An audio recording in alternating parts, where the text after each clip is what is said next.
Alors, bon après-midi tout le monde. Donc, pour cette troisième séance, le thème 3 va porter sur le processus de coproduction, co-création, co-design des séries. Nous aurons quatre présentations. Donc, la première personne qui va présenter est Savannah Dubé, qui, on dit, est affiliée à l'Université de Toronto, mais elle pourra nous expliquer en ces mots toute l'histoire. Elle va nous parler de la perspective des personnes vivant avec une multimorbidité mentale et physique sur l'amélioration de leurs soins, une étude qualitative. Alors, à toi. Merci. En fait, ça coûte un peu moins cher de s'inscrire comme étudiante. Et effectivement, je suis bien inscrite au doctorat en santé publique à l'Université de Toronto, mais c'est pas du tout dans le cadre de mon doctorat que je vous présente aujourd'hui. C'est dans le cadre de mon travail comme professeur de recherche dans l'équipe de Matthew Menier. Donc, aujourd'hui, je vais vous présenter une partie de nos résultats sur notre étude, sur les expériences de soins des personnes qui vivent avec de la multimorbidité mentale et physique. Donc, juste pour poser un peu les bases sur c'est quoi ça, la multimorbidité mentale et physique. Donc, ça se définit comme la coexistence chez une même personne de au moins un ou plusieurs troubles de santé mentale et au moins une maladie physique chronique. Donc, on a plusieurs profils, mais je vous dirais que la norme, ça ressemble un peu plus à mon personnage qui est à la droite pour vous, à ma gauche pour moi. Donc, il y a plusieurs problématiques de santé à la fois. Par exemple, ici, on aurait une personne qui a de l'arthrite, de la haute pression, de la bipolarité, du diabète et un TDAH. Et on a des profils parfois un peu plus, par exemple, de l'asthme et un trouble de l'anxiété. Donc, la multimorbidité mentale et physique, ça représente environ 9% de la population canadienne et c'est associé à des états de santé qui sont moins favorables. C'est une forme de multimorbidité où les gens sont plus susceptibles d'être hospitalisés et d'être admis aux urgences et d'avoir une réduction de leur qualité de vie. Il faut comprendre que c'est aussi souvent des besoins de santé qui sont plus complexes parce qu'on va venir naviguer plusieurs milieux de soins. Si je reprends mon personnage sur la gauche de tantôt, par exemple, ben là, on aurait un médecin de famille qui travaille avec une infirmière en GMF qui va venir faire la gestion plus du côté diabète, haute pression. Ensuite, on aurait un neurologue dans un hôpital qui va venir faire la gestion plus au côté de l'arthrite. On peut s'imaginer qu'il y a un psychiatre ailleurs là, qui va venir faire la prescription des médicaments côté santé mentale, un psychologue qui vient faire des traitements côté santé mentale. Donc, on a vraiment une multitude de professionnels autour de même personne. Par contre, aussi, il y a quand même des profils, des fois un peu plus simples. Donc, si je reprends l'exemple de mon personnage qui avait de l'anxiété et de l'asthme, parfois, ça peut être juste gérer une trentaine de famille, la médication est stable depuis longtemps et tout ça, puis il va son médecin de famille une fois par année, ça va très bien. Dans l'échantillon des personnes qui ont participé à notre étude, on avait vraiment les deux profils. Évidemment, ben, les idées d'amélioration diffèrent en fonction de ça. Il faut comprendre aussi qu'il y a souvent beaucoup d'interactions entre les symptômes. Donc, par exemple, quelqu'un qui a de la fibromyalgie, ben, de devoir dealer avec cette fatigue, cette douleur chronique-là, parfois va engendrer des symptômes de dépression. Et puis, ça devient difficile pour les professionnels de la santé, parfois, de poser des diagnostics. Est-ce que la fatigue, c'est associé à la fibromyalgie ou est-ce que c'est des symptômes de dépression? On parle aussi souvent d'ombrage diagnostique. Par exemple, quelqu'un qui a un TPL qui se présente avec des hauts de ventre, ben, on va dire que c'est peut-être psychosomatique alors que c'est peut-être de l'endométriose si ça ne paraît pas sur les IRM ou sur les échographies. Donc, je pense au contexte de l'étude. Comité d'expérience de soins, c'est une grande étude qui regroupe une multitude de chercheurs. D'ailleurs, il y en a dans la salle aujourd'hui. Ça fait plaisir de vous voir en personne. Donc, depuis 2021, on étudie les expériences de soins des personnes au Québec qui vivent avec de la multiplicité mentale et physique. C'est une étude aux méthodes mixtes avec plusieurs phases. Aujourd'hui, je vous présente les résultats qui sont issus de nos deux premières phases. Donc, la phase qualitative descriptive où on est allé faire des entrevues semi-dirigées avec des personnes qui s'identifiaient avec la multimorbidité mentale et physique, et de la phase 2, qui est une cartographie des parcours de soins. Comme mon temps est limité, je ne rentrerai pas dans c'est quoi cette méthodologie-là, parce que c'est sûr que c'est quand même encore assez innovant, mais en gros, c'était de faire des entrevues avec un sous-groupe des participants de la phase 1 et de venir cartographier vraiment l'ensemble de leur parcours de soins. Donc, ça nous permet de mieux visualiser les différentes expériences. Donc, dans les deux cas, dans la phase 1 et dans la phase 2, on est venu poser la question, à votre avis, comment est-ce que vos expériences de soins auraient pu être améliorées pendant et au-delà de la pandémie? Et ce que je vous présente aujourd'hui, c'est des analyses thématiques en fait, j'ai analysé juste les réponses à ces questions-là.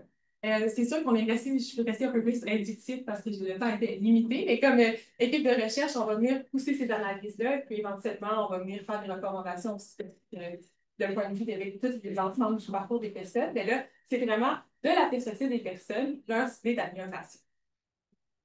Il faut comprendre que l'étude COVID d'expérience de soins, en fait, c'est une sous-étude de Malupan, que vous connaissez peut-être, qui était une cohorte observationnelle longitudinale. Donc, les gens qui ont participé à Malupan ont répondu à des sondages pendant la pandémie sur notamment leurs états de santé. Qu'est-ce que ça nous a permis, nous, c'est comme équipe de recherche, d'avoir accès à une liste de personnes qui avaient déjà consenti d'être recontactées pour des études connexes et pour lesquelles on avait accès aux données sociodémo, notamment si c'était identifié avec un trouble de santé mentale et une maladie physique chronique. Donc, sur les participants de Mavipa, on avait 198 personnes qui ont été contactées. Et puis là-dessus, on a fait des entrevues avec 29 personnes. Et ensuite, avec un sous-groupe, on est venu faire 11 entrevues. En fait, on les a toutes invitées, les 29 personnes, à une deuxième entrevue, mais seulement 11 ont répondu. Et on est venu faire des entrevues de cartographie des parcours de soins. Donc, bref, mon N, c'est pas 29 plus 11, c'est vraiment les 29 mêmes personnes qui ont parfois participé à une deuxième entrevue. Et parfois, vu qu'on posait la question 2 fois, bien, il y avait des nouvelles idées d'amélioration qui émergeaient. Donc, côté résultats, je vais diviser mes résultats en fonction de certaines dimensions de qualité des soins, à commencer par l'accessibilité des soins. Donc, les solutions qui étaient proposées étaient par rapport à 3 problèmes, on peut dire, principaux, soit l'accès à des soins de santé mentale qui sont abordables, l'accès aux médecins de famille. Ici, je parle plus des délais que ça prend pour voir un médecin de famille. La plupart de mes participants avaient déjà un médecin de famille, sauf que pour les contacter ou avoir un rendez-vous, c'est des délais qui étaient très, très longs. Et l'accès au transport adapté. Donc, côté accès à des soins de santé mentale abordables, dans un premier temps, les gens ont proposé d'avoir des mécanismes de remboursement pour les soins de santé mentale offerts au privé. Donc, on sait, les psychologues, ça coûte cher, les hypnothérapeutes au privé, tout ça. Ensuite, d'investir dans le réseau public en santé mentale pour offrir des meilleures conditions de travail et des salaires aux professionnels en espérant qu'il y en ait plus et que les gens puissent avoir accès à des soins de santé mentale plus abordables. De revoir le modèle universitaire pour former un plus grand nombre de psychologues. Plusieurs nous ont dit pourquoi ça fait un doctorat pour être psychologue, des choses comme ça. D'améliorer la visibilité des services gratuits ou à faible coût en santé mentale. Donc, plutôt quand on parlait des services communautaires, il y a beaucoup de gens qui nous disent on imagine qu'il y a des services, mais on ne sait pas qu'ils existent. Donc, vraiment, d'améliorer la visibilité et favoriser l'orientation vers des ressources d'auto-soins en santé mentale. Il y en a même qui ont parlé du PQPDF. De promouvoir et développer davantage le recours à la paire aidance. Ici, j'ai même un extrait d'entrevue d'une personne qui nous parlait de ne pas sous-estimer ça, la paire aidance en santé mentale. Côté améliorer l'accès aux médecins de famille, en fait, les gens disaient des fois, ce serait le temps qu'il y ait un mécanisme de triage des demandes adressées aux médecins de famille. Si moi, j'ai des idées suicidaires puis j'ai vraiment besoin d'un arrêt de travail rapidement, j'aimerais pas ça prendre 4 mois pour voir mon médecin de famille. Donc, s'il y a un moyen d'avoir un mécanisme, que ça soit plus facile d'identifier que la demande est urgente et que je vois mon médecin de famille plus rapidement. Ensuite, les moyens de communication alternatifs efficaces, c'est un peu dans la même lignée. Si je pouvais avoir accès au courriel de mon médecin de famille pour renouveler mes pompes d'asthme alors que je suis stable et tenue depuis longtemps, pas besoin de prendre un rendez-vous, quelque chose comme ça. Et de réduire la centralisation des soins autour du médecin de famille en optimisant les champs de pratique des autres professionnels. Et puis ici, j'ai un extrait d'entrevue, par exemple, de quelqu'un qui nous parle de si mon pharmacien pouvait renouveler ma prescription plus qu'une fois, alors que ma condition est stable et connue, bien, ça ferait quelque chose de pratique. Les gens nous ont aussi beaucoup parlé des IPS. Ceux qui avaient eu recours à des IPS ont beaucoup apprécié et aimeraient avoir davantage recours à des IPS. Côté accès au transport adapté, donc ça, pour certaines personnes, parfois, qui sont déchargées en plein milieu de la nuit de l'urgence, si on a mobilité réduite, puis ils n'ont pas d'argent pour se payer un taxi, ben, d'avoir un moyen de se faire rembourser un taxi par le réseau ou quelque chose comme ça. Ensuite, je vais passer, il faut que je passe un peu rapidement parce que je pense que je n'en fais pas dans mon temps, mais soins centrés sur la personne. Donc, les pistes de solutions qui étaient proposées étaient en relation à 2 problèmes. Donc, le manque d'empathie et d'ouverture de la part des professionnels de la santé et les soins qui sont un peu personnalisés.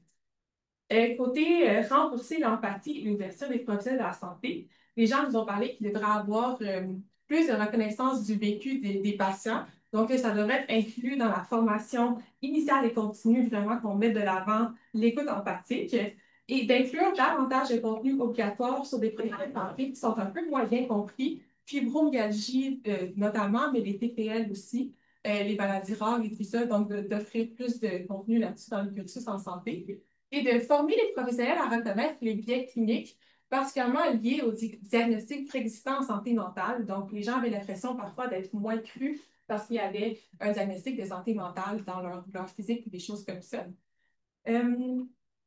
Côté renforcer les approches personnalisées, ça, c'est vu extrêmement souvent. Les gens disent mon professionnel de santé ne prend pas le temps de lire mon dossier avant, donc s'il fait juste prendre un moment pour lire les notes, ça serait vraiment apprécié ou de relire les notes et d'individualiser les soins au sein d'un même diagnostic. Donc, c'est pas parce que tu as deux patients qui ont un TPL que les approches devraient être pareilles. Donc, de vraiment venir individualiser les approches.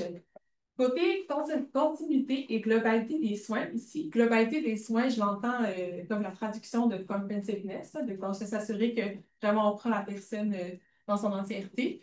Et je les ai regroupés ensemble parce que les idées d'amélioration s'entrecroisaient. Donc, le manque de coordination, de communication des professionnels, ce que nous, comme chercheurs, on va souvent appeler la continuité interventionnelle, est revenu comme un problème assez fréquent. Et le manque de prise en charge globale et logistique.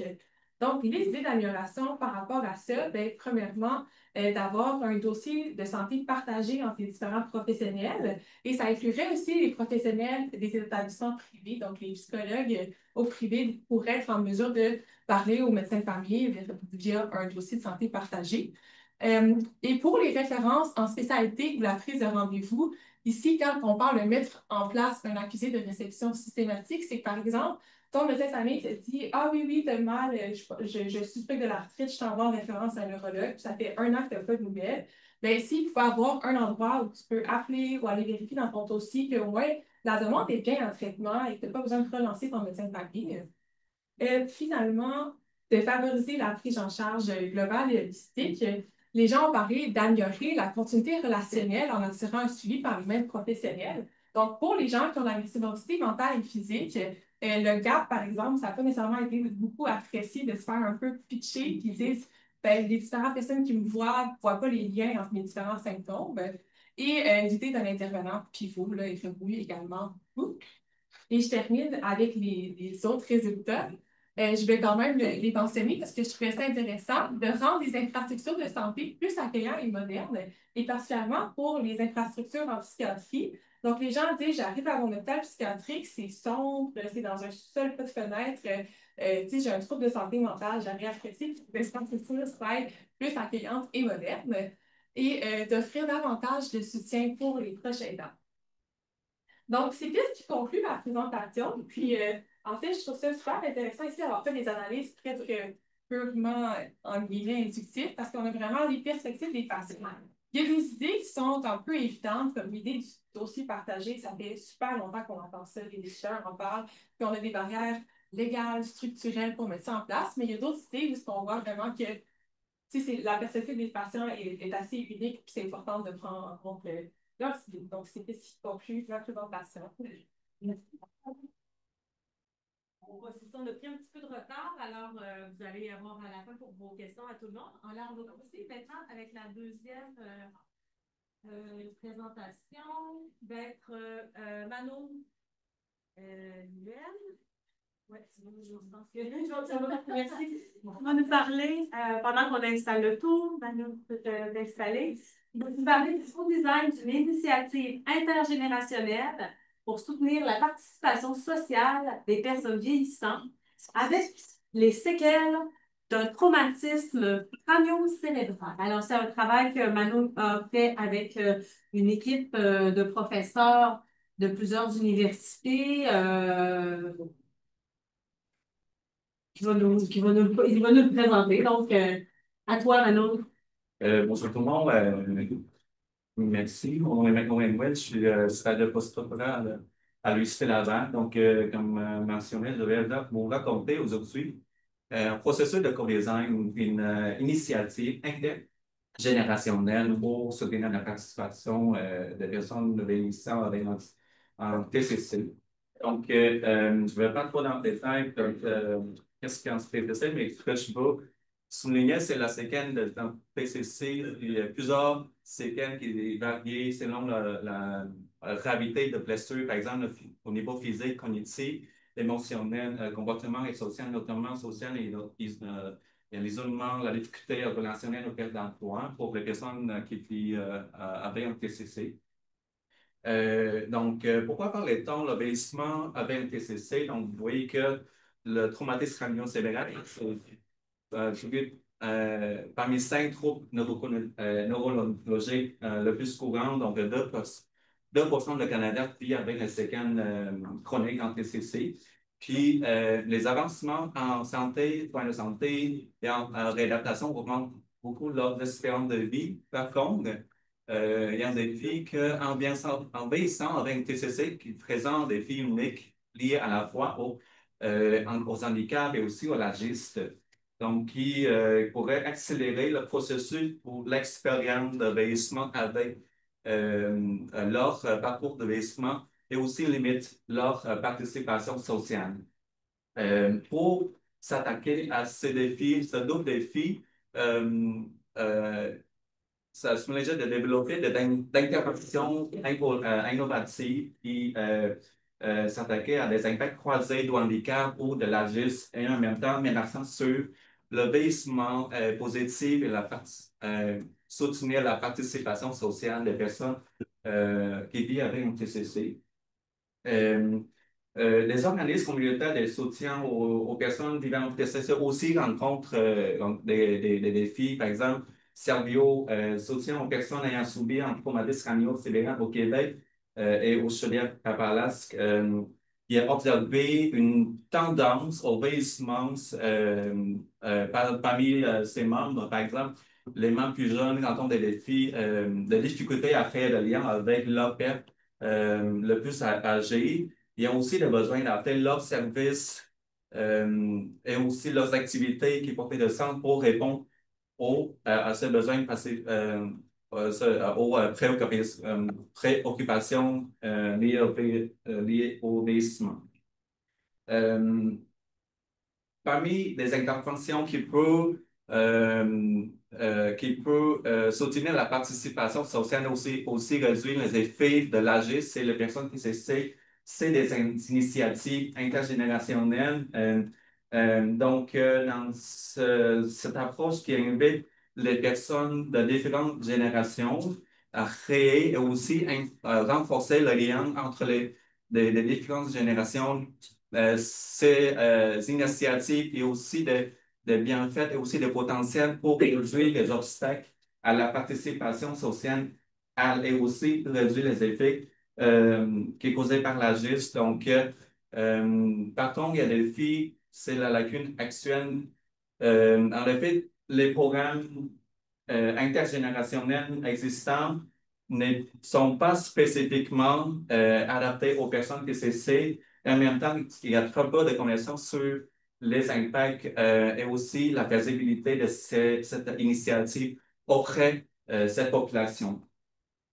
Euh, à côté des initiatives internationales, donc, il y a aussi la médecine narrative c'est des approches utilisant des approches qui invitent des personnes à raconter leurs histoires à travers des méthodes, par exemple des méthodes écrites, orales ou visuelles. Donc, il y a des études qui ont montré des bienfaits de cette méthode en réadaptation, notamment avec des personnes qui s'essaient. Donc, dans notre étude, on est intéressé par utiliser des photos reportages et aussi description des photos pour soutenir la relation intergénérationnelle et aussi pour répondre aux besoins par rapport à leur participation sociale.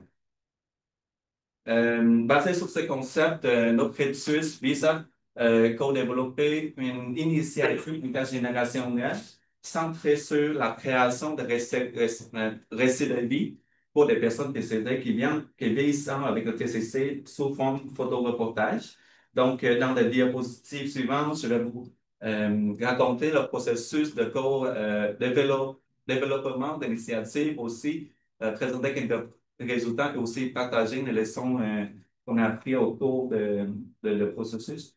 Donc, une, une étude participative qui ont été, a été réalisée avec l'autre organisme partenaire Servio en utilisant l'approche de design thinking pour guider le processus de co-design. Donc, la gouvernance du processus qui est assurée par deux comités, un comité consultatif et aussi un comité de pilotage. L'autre participant jouait un rôle de co-créateur dans notre étude. Donc, on a impliqué des personnes avec TCC, donc quatre personnes qui viennent de générations plus jeunes et aussi moins jeunes. Donc, on invite aussi des personnes qui viennent de l'organisme. Donc, il y a trois intervenants en gestionnaire, collaborer avec des experts en médecine narrative, deux photographes professionnels, graphistes et aussi une personne en une illustration pour co-design notre initiative. Donc, cette diapositive vous montrer un peu le principe de co-design. Donc, c'est une approche itérative centrée sur l'utilisateur qui vise à résoudre des problèmes complexes par l'innovation et collaboration. Il y a 5 étapes, dont l'empathie, définition, idéation, prototypage et au test. Donc, avant de faire notre étude, donc, dans notre étude, on a tenu des rencontres préliminaires qui répondent aux étapes, par exemple, l'empathie, définition et idéation. Après ça, on a aussi réalisé quelques ateliers pour co-construire notre initiative avec différents participants. Puis, l'initiative est en cours de offert avec les personnes TCC en maintenant.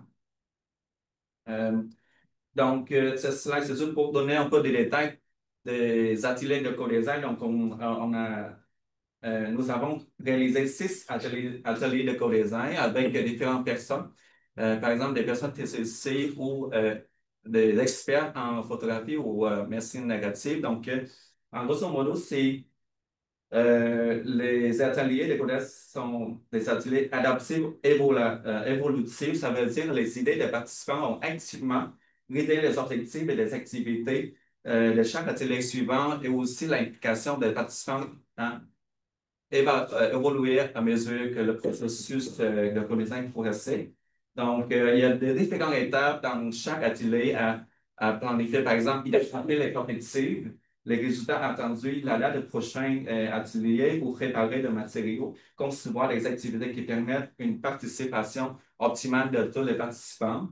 Grâce à ce processus, on a co-développé en cahier de participants des outils pour journée de génération de personnes TCC aussi à des activités pre-slash. Je vais vous montrer, par exemple, ici, il y a différentes activités, par exemple, des séances de brainstorming, de discussion en table ronde, ou des activités avec des post-it très, très simples, ou de pré-tests. Vous voyez dans des activités, dans quelques photos ici. Par rapport à l'outil, voici c'est l'outil de jumelage. Les facilitateurs de jumelage intergénérationnel ont été identifiés à partir des ateliers de co-design. Donc, les participants ont mentionné que ce serait bien de partager des valeurs similaires entre les deux personnes qui vont être jumelées ou avoir des intérêts communs, avoir des perspectives communes ou être jumelé avec une personne qui parle beaucoup. Donc, celui-ci s'applique à une personne qui parle moins. Donc, grâce à ces facilitateurs, on a créé un outil qui est très simple qui contient 5 questions sur l'âge, sur sexe, sur le temps avec TCC, la valeur le plus important et aussi des intérêts personnels. Donc, à l'aide d'intervenants qui connaissent très, très bien leur membre TCC, on a réussi à créer 8 duos intergénérationnels.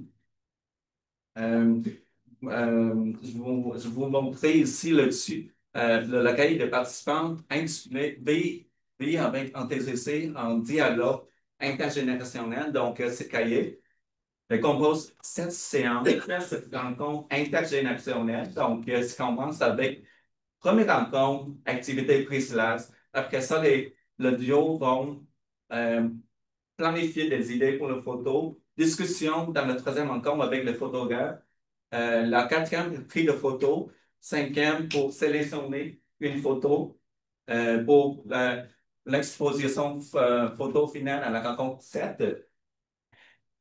Vous vous demandez peut-être comment on crée des photos. Donc, on a des questions avec des illustrations qui sont très, très simples pour permettre une meilleure compréhension de personnes TCC. Je vais vous montrer un exemple. C'est un produit dans notre processus, par exemple, Steve, qui choisit à répondre aux questions. Qu'est-ce que vous voulez partager sur le fait de vivre avec un TCC? Donc, il a dit traverser la rivière rendue au pont que nous réserve l'avenir. Dès qu'il y a quelques années, certains éléments ne me touchent pas directement en vieillissant, une incertitude s'installe face à ma retraite, une crainte financière, bien que je puisse paraître sûr de moi vu de l'extérieur.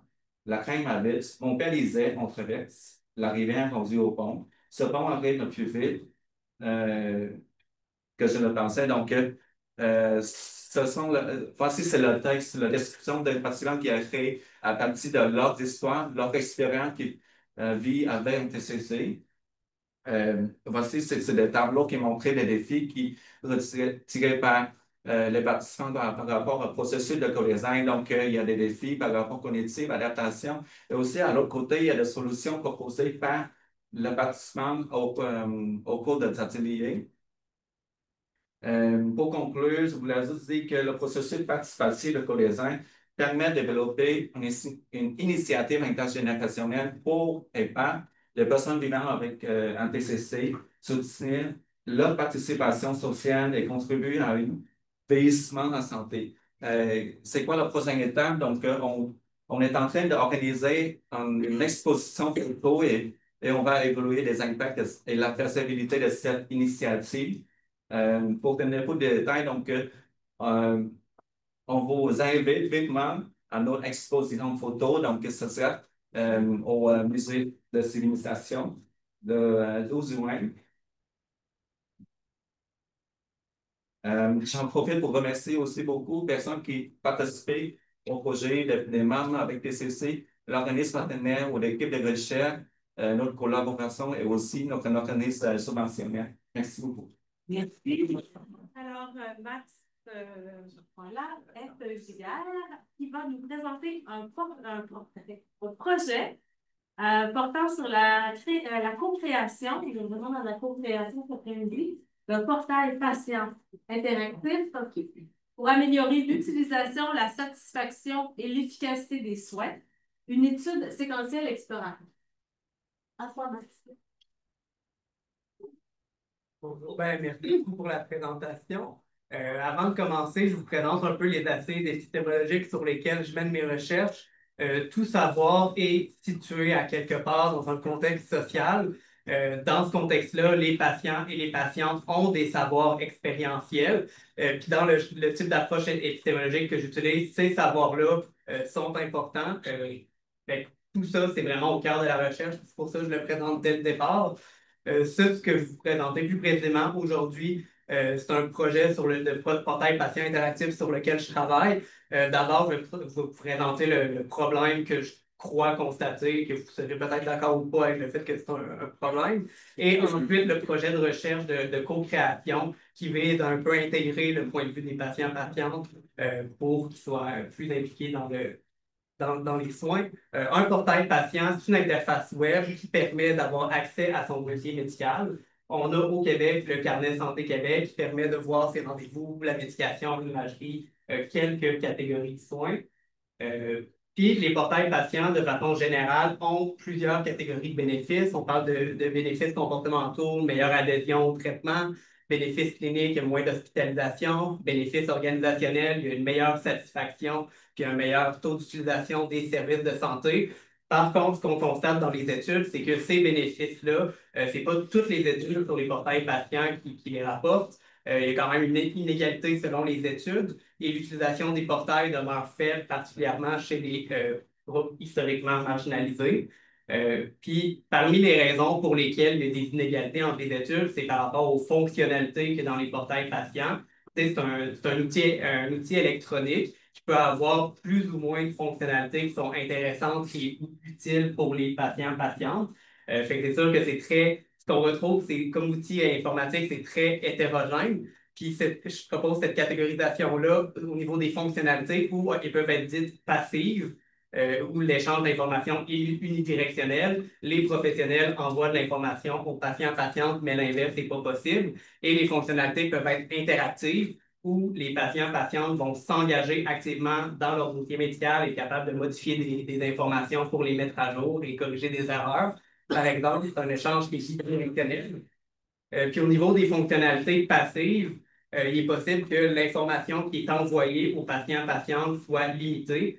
Soit dans le temps, on peut dire que ça prend 30 jours avant d'avoir accès à l'information, ou soit l'information est partiellement disponible. On peut voir certaines prescriptions, les actes sont remboursés à l'acte, mais on ne peut pas voir les notes cliniques, par exemple. Les fonctionnalités passives peuvent être à l'inverse, les renseignements peuvent être enrichis. C'est le cas si on envoie de l'information supplémentaire personnalisée aux patients-patientes via l'interface web. Fait que pour prendre un exemple concret au niveau des fonctionnalités passives, si j'ai un diagnostic de chlamydia, on peut me l'envoyer directement dans l'interface NERD diagnostic positif. On peut me l'envoyer avec la documentation qui est pertinente, adaptée à ma situation, de où se procurer les antibiotiques, combien ça coûte et tout ça. Ça, ce serait un exemple d'information enrichie. Ou à l'inverse, on peut dire, tu le sais pas, reviens dans 30 jours, puis peut-être que le diagnostic va être disponible. Ça serait de l'information qui est limitée. Puis derrière ça, il y a vraiment une question de philosophie, de conception des portails patients, de se dire, est-ce que le savoir des patients-patientes est important pour leur parcours de soins? Si oui, ça fait du sens de dire que leur savoir des fonctionnalités interactives sont intéressantes pour le permettre de le mettre dans leur propre dossier médical. Sinon, si on dit que c'est mieux que les professionnels décident à la place des patients-patientes puis que leur savoir n'est pas important, mais dans ce cas-là, ça fait plus de sens d'aller vers des fonctionnalités qui sont plus limitées et où leur savoir n'est pas mis en lumière.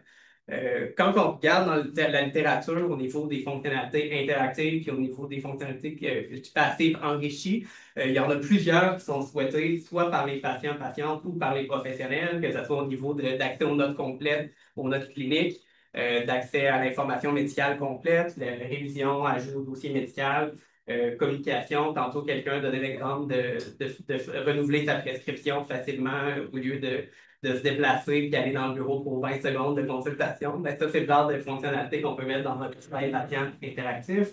On a aussi des applications mobiles, des montres intelligentes qui génèrent des quantités intéressantes de données qui pourraient être envoyées dans le dossier. Et le partage de documents, des fois, on a par exemple des directives médicales anticipées, ben, c'est quelque chose qui peut se faire électroniquement plutôt que papier et numérique. Quand on regarde ce type de fonctionnalité-là, ça donne que ça a des bénéfices supplémentaires sur la santé, tant au niveau clinique, informationnel et éthique. Au niveau clinique, ben, les bénéfices les portails patients ont des bénéfices cliniques de façon générale, mais ceux qui intègrent des fonctionnalités interactives en ont davantage. Ça aide aussi au niveau de l'utilisation des portails patients, puis c'est un peu intuitif. Si les portails sont utiles, ben, les gens vont plus les utiliser. Ça améliore aussi la relation thérapeutique. Ça permet d'avoir des données de qualité dans le dossier médical. Si on est capable, si chaque personne est capable de corriger les erreurs dans leur dossier, ça fait que collectivement, il y a beaucoup moins d'erreurs dans les dossiers médicaux. Puis comme ces temps-ci, on veut beaucoup mettre l'emphase sur l'intelligence artificielle, mais en IA, si on donne des erreurs à l'IA, il va nous ressortir des erreurs. Fait que si on est capable de mettre en place un processus pour avoir moins d'erreurs, ça va permettre que les outils d'IA soient plus efficaces. Puis au niveau éthique, quand je parle de point de vue des patients-patientes, puis de façon générale, les groupes qui sont historiquement marginalisés sont considérés comme moins crédibles. On va accorder moins d'importance à leur savoir et à leur vécu expérientiel. C'est le cas des communautés de Premières Nations, des personnes en situation de handicap, des personnes LGBTQ. Ben, c'est ces groupes-là qui bénéficient le plus que leur point de vue soit intégré dans le dossier, dans des portails patients. Et au Québec, ben, il y a quand même des obligations légales à donner accès au dossier puis à donner le droit aux personnes de rectifier les erreurs dans leur dossier. Ça se fait actuellement, on se présente sur place sur des heures de bureau, on fait imprimer un papier qui est scanné et qui est perdu à la fin du dossier médical, mais il y a façon de faire plus efficace avec un outil informatique comme ça. Puis on a eu un exemple au Québec d'une initiative un peu plus locale de Opal qui a montré en fait plus d'économie en lien avec les demandes d'accès, moins de rendez-vous manqués, puis moins d'anxiété chez les patients-patientes. Ça peut être un rapport intéressant à lire pour voir ce qui se fait là, localement. Euh, Puis malheureusement, au Québec, des portails patients interactifs avec tous ces bénéfices-là, on en trouve très peu. En tout cas, j'ai listé ceux que je connais. J'ai travaillé en déploiement d'outils médicaux électroniques dans les portails patients avec lesquels j'ai travaillé. Je n'ai pas vu beaucoup de fonctionnalités interactives, parfois un peu de communication, mais très rarement accès à l'information complète. Puis le carnet Santé Québec que je présentais tantôt, pas ça du tout. Euh, Puis je propose aussi, en plus de ce constat-là, quelques, je veux dire, postulats informés. Il n'y a pas de données précises que j'ai trouvées sur les taux d'utilisation, par exemple, du carnet Santé Québec, mais considérant qu'il y a très peu de fonctionnalités et qu'il y a quand même une corrélation entre les fonctionnalités et les taux d'utilisation, j'aurais tendance à croire qu'il y a très peu d'utilisation, puis de ça découle très peu de bénéfices au Québec. Puis je pense pas non plus après discussion avec des gens du ministère, que le dossier santé numérique qui sera fait aura un portail patient qui est interactif. Fait que c'est dans ce contexte-là que je pense qu'un projet de recherche qui déploie, en fait, déployer un portail patient qui est centralisé, interactif, avec des fonctionnalités enrichies, j'avais ça un peu une vision, un peu un rêve, un objectif final. Puis moi, c'est un projet qui est très dans l'action. Là. On a assez réfléchi, il faut maintenant transformer le monde. C'est un peu dans cette vision-là que je travaille. Puis le logo que j'ai fait là, c'est pour. Je ne sais pas quelle approche est la meilleure pour faire en sorte que cette vision-là devienne réalité. Mais j'ai commenté cet outil-là auquel je rêve, je le construis tranquillement, puis peut-être qu'un jour, il sera déployé ou pas. Peut-être que l'entrepreneuriat est la meilleure façon, peut-être que la recherche, je ne sais pas, mais je souhaite mettre au monde cette vision-là. Mais dans le cadre d'un projet de recherche doctorale, sans probablement pas possible d'avoir un projet de cette envergure-là, ce que je propose, c'est de montrer que les différentes catégories de parties prenantes au Québec ont de l'intérêt pour un portail patient avec des fonctionnalités interactives en créant le prototype qu'on va pouvoir tester, en documentant les attentes et en évaluant leur intérêt des fonctionnalités interactives. Ce sera fait via un devis séquentiel exploratoire, fait, collecte de données qualitatives, groupe de discussion qui va permettre d'identifier ben, est-ce que les fonctionnalités que j'ai identifiées plus tôt qui viennent de la littérature interactive sont celles que les gens dans la culture québécoise, au Québec, dans des groupes de discussion avec qui vont aller chercher des profils de personnes avec des marginales de différents groupes marginalisés. Est-ce que c'est ce que veulent ces gens-là au Québec? On pourra en discuter, développer un prototype qui va être issu des fonctionnalités qui sont désirées. Puis ce prototype-là pourra être testé, mis disponible gratuitement sur le web avec des données fictives, puis de temps en temps des fenêtres contextuelles qui disent ah, vous avez pu utiliser cet outil, comment vous trouvez ça, comment vous aimeriez-vous qu'un outil comme ça existe au Québec. Ça va permettre de voir de façon un peu plus massive si les gens ont de l'intérêt pour un outil comme ça.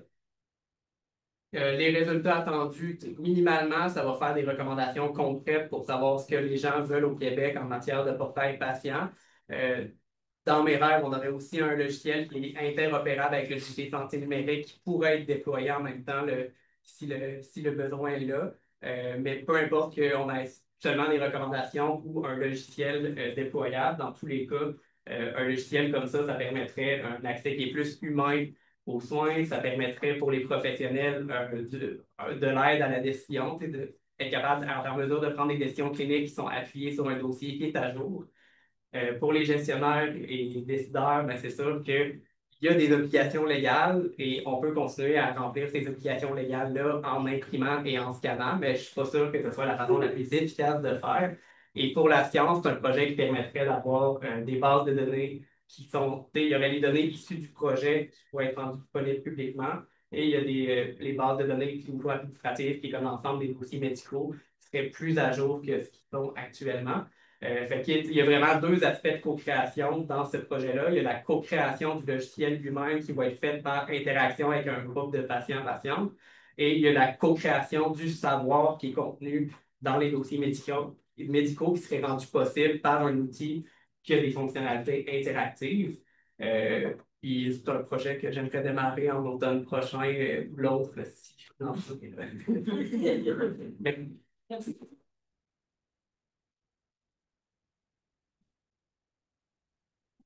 Alors, notre dernière présentation va se faire conjointement. Oui. OK. Avec Isabelle Fillou et Patrick Dubé.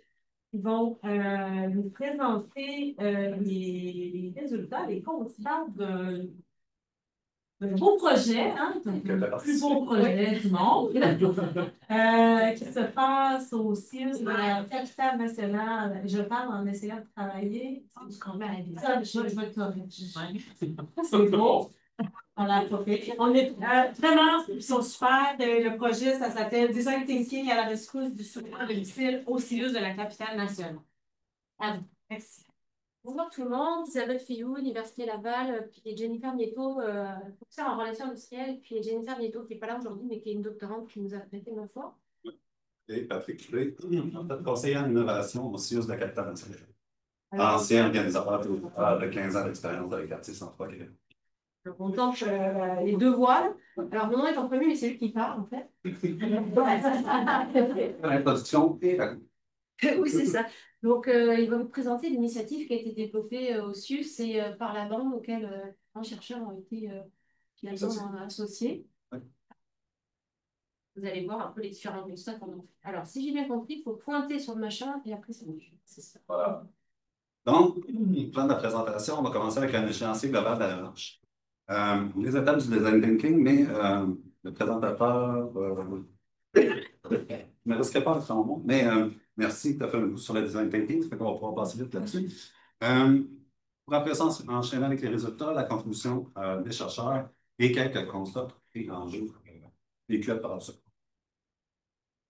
On va mettre dessus. Tac. Ouais, ouais. Bon, c'est une démarche, en fait, d'innovation qui a eu lieu, en fait, qui a encore lieu, c'est la capitale nationale, qui a été initiée en 2023 là, avec la création du Bureau de l'innovation du numérique propulsé par la recherche. Donc, un bureau à 3 mandats, créer une culture ou propager une culture de l'innovation CIUS, c'est par le dire. Coordonner les efforts de transition numérique au CIUS, c'est par le dire. Et arrimer davantage la recherche avec les besoins du CIUS, ce qui n'est pas peu dire non plus.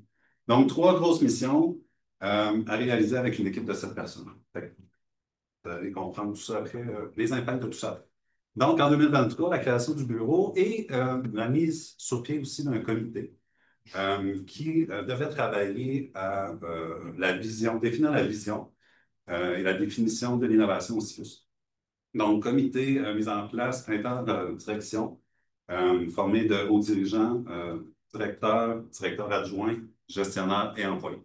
Donc, un comité d'à peu près 25-30 personnes qui ont travaillé à peu près 1 an de temps à définir justement la vision, la définition de l'innovation CIUS, les mécanismes d'accès, les trajectoires de l'innovation, développer aussi une première expérimentation. Et là, c'est ça qu'on va vous présenter aujourd'hui, la première expérimentation. Processus de design thinking, en fait, c'est le processus qu'on a souhaité mettre de l'avant dans cette première expérimentation-là, plus formelle. Donc, processus, je ne sais pas si vous êtes à l'aise avec le design thinking, processus participatif, vraiment axé sur l'empathie envers les utilisateurs. L'utilisateur, parce qu'en fait, c'est issu du design industriel, ou commercial, en tout cas. Donc, c'était vraiment fait à l'origine pour améliorer les produits vendus de manière commerciale, qu'on reprend puis qu'on adapte, en fait, pour améliorer des services. Les services de santé pour notre part. Donc, une première phase d'empathie qui vise essentiellement à bien comprendre la problématique vécue par les intervenants. Une deuxième étape qui est définir le problème. Donc, ensemble, on se définit un problème commun sur lequel on va travailler. une phase d'idéation pour trouver des solutions, une phase de prototypage pour développer ces idées de solutions-là pour les amener le plus près possible de la mise à l'essai. Et après ça, la phase de test ou de mise à l'essai. Oui, c'est clair. Donc, bon, tu peux définir ça. Donc, je vais me servir de l'échéancier pour vous parler un peu de la démarche, la séquence dans le temps de la démarche. Comme je l'ai dit, au printemps 2023, création du binaire et début du mandat 1, c'est le comité de travail interdirection qui a été mis sur pied pour nous amener en février 2024 au début de la première expérimentation. Entre février 2024 et, je vais dire, mai 2024, on a fait des essais pour, en fait, un appel à projet, comme je dis, un appel à idées pour que l'établissement nous envoie des idées d'innovation. Puis là, on s'est rendu compte que ce n'était pas des idées d'innovation qu'on voulait, c'était des problèmes.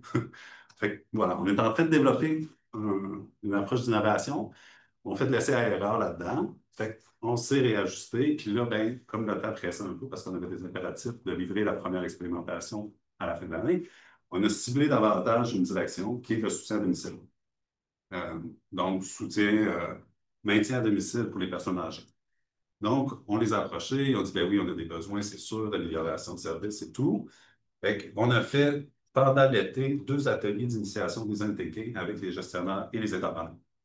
Donc, pour leur montrer un peu c'était quoi le processus qu'on leur proposait de résolution de problèmes. Puis, à la fin, on leur demandait quelles problématiques ils souhaitaient s'adresser avec ce processus-là. Puis de manière assez unanime, puis là, pour peut-être localiser en fait la problématique, l'équipe avec laquelle on travaillait, c'est une équipe des quartiers centraux à Québec. Fait que, tu sais, qui couvre l'arrondissement de la Cité-Limoilou, là, c'est vraiment Saint-Roch, Saint-Sauveur, Hauteville, Basseville, Limoilou. Fait que, tu sais, on est vraiment dans ce secteur-là, densément peuplé, avec peu de stationnement. Fait que les déplacements sont apparus comme l'enjeu prioritaire à traiter. Et là, ben, nous, on ne voulait pas juste se focusser sur les stationnements. On a élargi ça vraiment au déplacement dans son sens large. On s'adressait aussi, tout était ouvert, en fait. C'était des déplacements qui étaient la base précise de ce processus. Donc, après ces deux séances d'initiation-là et le ciblage du problème, on a identifié des participants. Là, ça, c'est un autre gros morceau que des fois, on ne prête pas trop attention, mais nous, il y a quand même il y a une attention particulière et on voulait que le processus soit porteur. Donc, oui, les intervenants, assurément, parce que c'est eux qui vivaient le problème. Vous savez, vous l'avez peut-être appris tantôt, mais le design thinking part de l'empathie, de la connaissance du problème vécu par les utilisateurs. Donc, les intervenants du SAD, donc là, on avait tous les professionnels. On avait ergo, physio, PS, infirmière, préposés aux bénéficiaires. Donc, tout ce beau monde-là. On avait aussi toutes nos directions de soutien, qu'on appelle. Donc, direction des soutiens techniques, logistiques, les finances ont participé aussi. Fait beaucoup de monde, pour vrai. On avait aussi des partenaires externes. Là, ça, c'est quand même plus value notable à ce processus-là. On avait un propriétaire d'RPA, on avait des personnes, des ESSAD, des entreprises d'économie sociale là, qui sont des grands partenaires ici. C'est des entreprises qui offrent pas du soutien à domicile, mais de l'aide à domicile pour les personnes âgées. Donc, eux aussi ont participé au processus et on avait la Ville de Québec. Là, la Ville de Québec, c'est un acteur majeur dans ce contexte-là parce que quand on a fait les séances d'idéation, pas d'idéation, mais de sensibilisation des impliqués, les intervenants nous avaient dit, en tout cas, la vignette de stationnement municipal, ça serait vraiment magnifique. Là, si on avait ça, puis ça fait 15 ans qu'on en parle, puis c'est vrai, parce que moi, quand je suis arrivé en organisation communautaire, il en parlait déjà, il y a 15 ans. Là, je me disais, ah ouais, c'est vrai que ça serait le fun. Ça fait qu'on a interpellé la Ville. On avait des contacts à la Ville, ça fait qu'on a eu un élu à la Ville, puis on a eu aussi la personne responsable à la mise à jour de la politique de stationnement de la Ville. Quand même pas bien. Fait qu'on se disait, OK, si on aligne si on réussit avec ce processus-là à les influencer assez, mais probablement qu'on va faire ce gain-là après 15 ans. Gros baril. OK. Oui. Bon. Donc, on part avec le processus des ateliers de design thinking en septembre, fin septembre 2024. Et là, on s'impose un rythme très soutenu. Aux 2 semaines, on faisait des ateliers. Fait que, premier atelier, phase d'empathie. Deuxième atelier, définition, comme je vous ai dit tantôt, idéation, prototypage. Entre l'idéation et le prototypage, on avait un mois. On avait vraiment beaucoup de douce. Puis après ça, la dernière, la préparation de la mise à l'essai. Pourquoi ce rythme-là? Parce qu'on avait un impératif de l'établissement qui nous demandait de faire ça. On reviendra plus tard, mais Isabelle nous a quand même pisté au début là, de ce processus-là. On va dire tout de suite, ça se complexifie. En partant, juste avant de partir les ateliers d'empathie, on appelait chacun des participants pour les mettre en contexte. Ceux qui n'avaient pas vécu les séances d'initiation au design thinking. Et là, j'ai appelé Isabelle. Isabelle, qui a un passé en design thinking, questionne sur notre processus. Vous vous rappelez, je suis organisateur communautaire avant. Ça fait que moi, l'innovation, le design thinking, pas mon verre. Fait que c'était plus mon boss qui disait: oh, oui, j'ai entendu parler, ils font ça comme ça dans un autre 6 ici. Fait comme ça, on construisait l'avion en volant. Vraiment, très honnête. Fait que là, Isabelle dit: ouais, mais là, ça serait peut-être bien de faire de l'observation parce que si on se base juste sur l'atelier d'empathie pour faire notre diagnostic, tu sais, entendre la problématique, ça se peut qu'on passe à travers des choses intéressantes. Ça se peut qu'on se base sur l'anecdotique, trouver des solutions problématiques. À 2 semaines d'avis, premier atelier à peu près. Ben là, Isabelle, on ne fera pas une phase d'observation d'1 an pour s'assurer de faire le tour de roue, pour voir qu'est-ce qui se passe l'hiver, qu'est-ce qui se passe l'été pendant le festival d'été, qu'est-ce qui se passe l'automne quand ils mettent. On peut pas, c'est impossible. Fait que là, ouais, OK, qu'est-ce qu'on peut faire d'abord? Et là, on a trouvé des alternatives. On a fait une séance d'observation sur 2 semaines à peu près à l'interne. Avec du monde, on a réussi à calmer ça. En fait, on a fait le premier atelier d'empathie, puis l'observation se faisait en même temps. Fait que, c'était pas idéal comme processus, assurément pas. Mais au moins, on a bonifié notre processus. Donc, c'est ça. Il y a eu ça en partant. Puis là, après ça, on a fini les travaux, des ateliers en fait en décembre. Puis là, maintenant, on travaille à la préparation de la mise à l'essai qui devrait commencer la semaine prochaine, dans 2 semaines, sur 2 solutions. Quand ce n'est pas un processus qui n'a rien donné, on a 2 solutions à la clé qu'on va mettre à l'essai réellement sur la table. Donc, les manifestations. Finalement.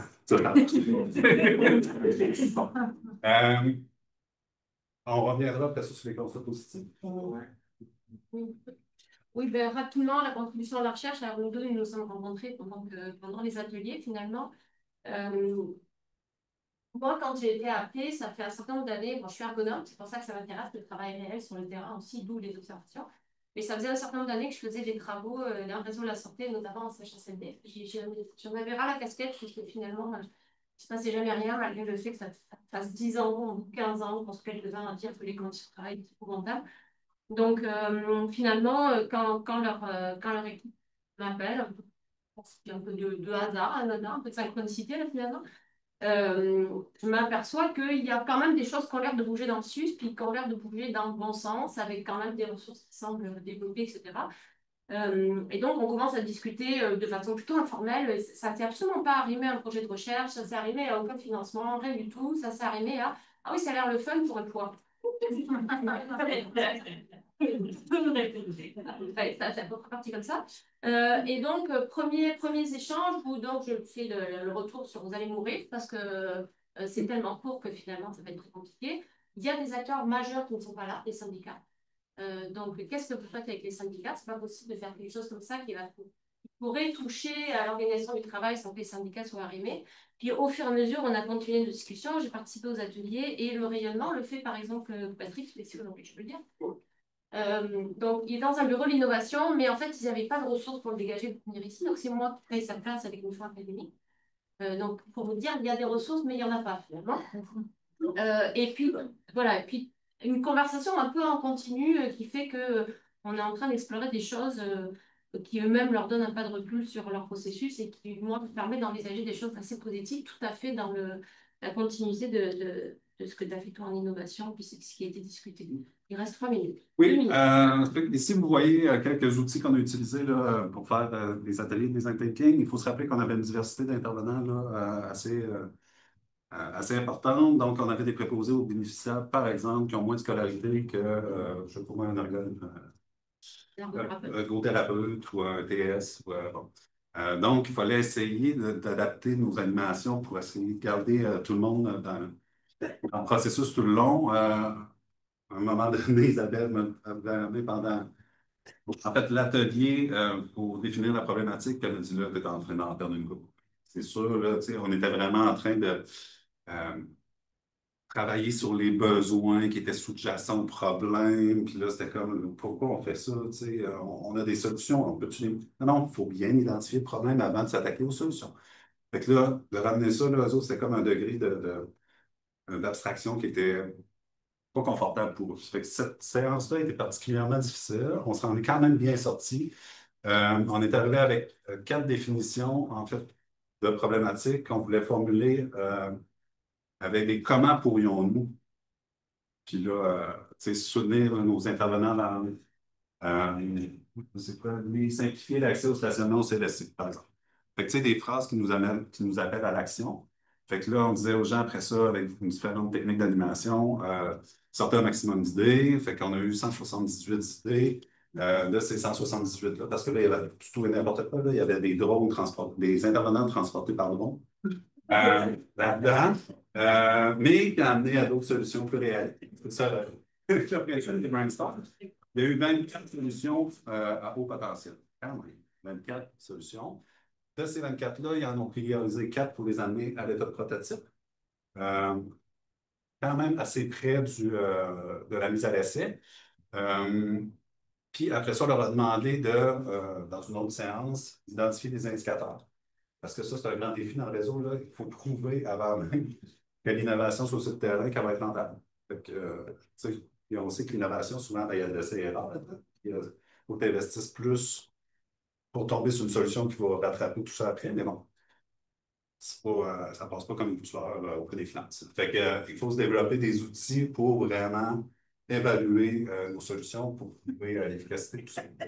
On va avoir les organisateurs communautaires. Oui, c'est toujours vrai. Donc, voilà. On leur a demandé de faire ça. Là, on est rendu à la mise à l'essai. Donc, j'ai dit de 2 solutions. La vignette de stationnement municipal qui va s'en venir, qu'on devrait avoir finalement en juin. Et un réseau de stationnement partenaire. Donc, c'est des citoyens qui partagent leur stationnement, qui sont libres pendant le jour pour aux intervenants qui, au moins, ne cherchent pas de stationnement et qui n'ont pas besoin d'attendre, d'être préoccupés par le temps de leur stationnement.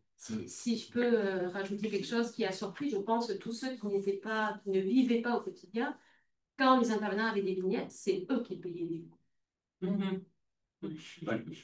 Et donc, quand on a un soin où on nous dit que ça va durer 10 minutes, mais que le soin il en dure 45 pour raison X ou Y, imaginez la tension, le stress, etc. Donc, il y avait des enjeux de déplacement et il y avait des enjeux de santé mentale aussi.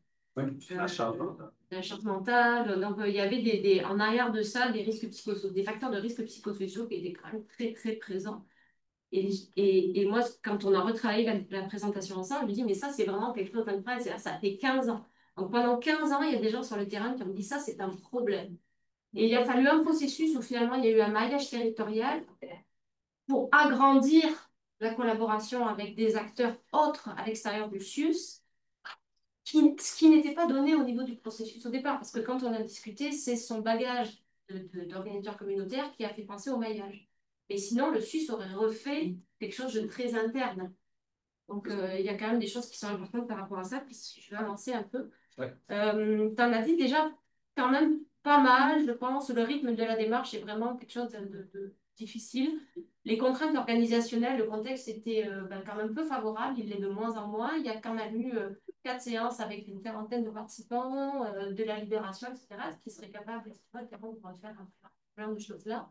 Puis au niveau de la recherche, évidemment, pour être capable de travailler dans ces processus-là, c'est compliqué parce que moi, je me suis pluguée un peu à côté. On a envie de développer des choses ensemble, mais moi, pour que de mon côté chercheur, ça soit valorisé, ben, ça prend une temporalité qui est pas là. Donc, il y a quelque chose dans l'arrimage avec les possibilités de la recherche.